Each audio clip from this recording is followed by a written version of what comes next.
ایک نوجوان نے اپنے بوڑھے باپ کا گریبان پکڑا اور جھنجھوڑ کر کہنے لگا، تو اپنی اوقات میں رہے، بڈھا ہو کر جوانی کے خواب دیکھتا ہے۔ میرے معاملات میں دخل اندازی کرنے کی کوئی ضرورت نہیں، مجھے اپنی مرضی کی زندگی جینے دے۔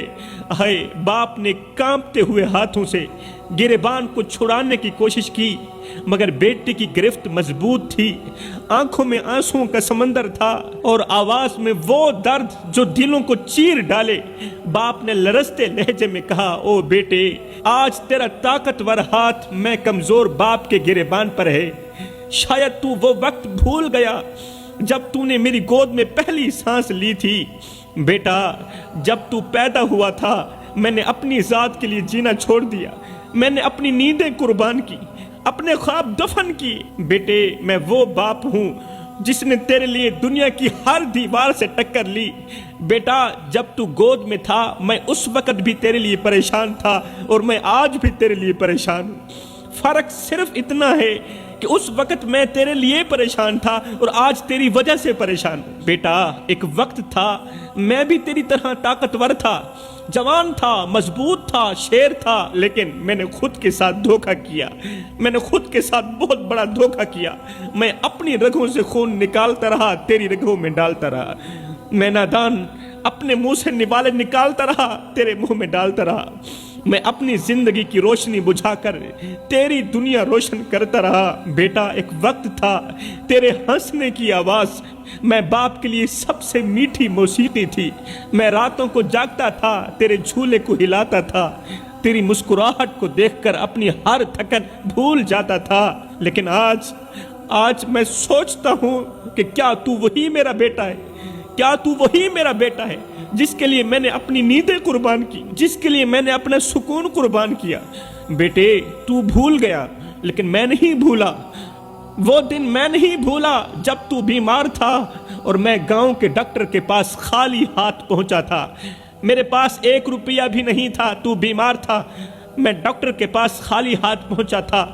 جب میرے پاس دوا کے پیسے نہیں تھے تو میں نے اپنے جوتے بیچ دیے، میں نے اپنے جوتے بیچ کر تیری دوائی خریدی۔ میرے بیٹے، مجھے تیری روٹی نہیں چاہیے، مجھے تیرا کپڑا نہیں چاہیے، مجھے روٹی کی ضرورت نہیں، مجھے کپڑے کی ضرورت نہیں۔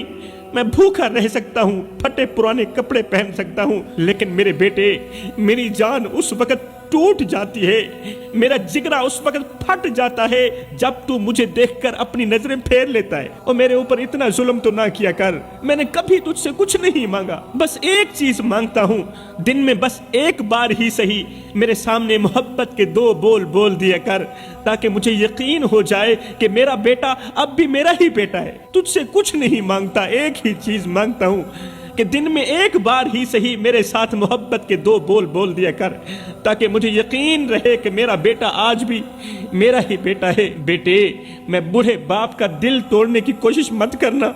میرے بیٹے، اگر تو نے میرا دل توڑ دیا تو دنیا کے کسی کونے میں تو سکون نہیں پا سکے گا، دنیا کے کسی کونے میں سکون کی سانس نہیں لے سکے گا۔ بیٹے، آج تو میری نظروں سے تو بچ سکتا ہے، لیکن کل اللہ کی نظروں سے ہرگز نہیں بچ سکے گا۔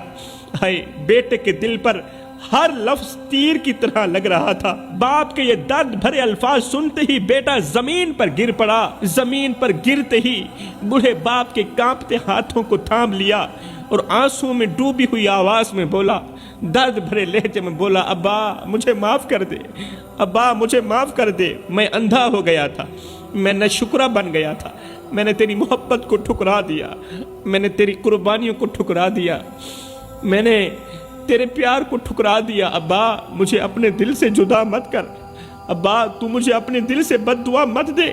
آج سے میں تیری خدمت کروں گا، آج سے میں تیری نوکری کروں گا، بس تو مجھے معاف کر دے۔ ابا خدا کے لیے مجھے معاف کر دے، آئندہ ایسی غلطی ہرگز نہیں کروں گا۔ میرے بھائیوں، والدین کی محبت بے لوث ہوتی ہے، ان کے دل دکھانے والے کو نہ دنیا سکون دیتی ہے اور نہ ہی آخرت سکون دیتی ہے۔ ماں باپ کے قدموں کے نیچے جنت ہے اور ان کے چہرے پر مسکراہٹ لانے والا ہی حقیقی خوش نصیب ہے۔ ماں باپ کے چہرے پر مسکراہٹ لانے والا ہی حقیقی خوش قسمت انسان ہے۔ اللہ کی رضا والدین کی رضا میں ہے۔ اللہ کی مرضی والدین کی مرضی میں ہے، اور ان کی بد دعا انسان کو ہمیشہ کے لیے تباہ کر دیتی ہے۔ والدین کی خدمت کیا کرو، زندگی میں کبھی بھول کر بھی ماں باپ کے آگے اونچی آواز میں بات مت کرنا، والدین کے آگے اونچی آواز میں بات مت کرنا۔ جس دن یہ خاموش ہو گئے اس دن تم ان کی آواز سننے کو ترسو۔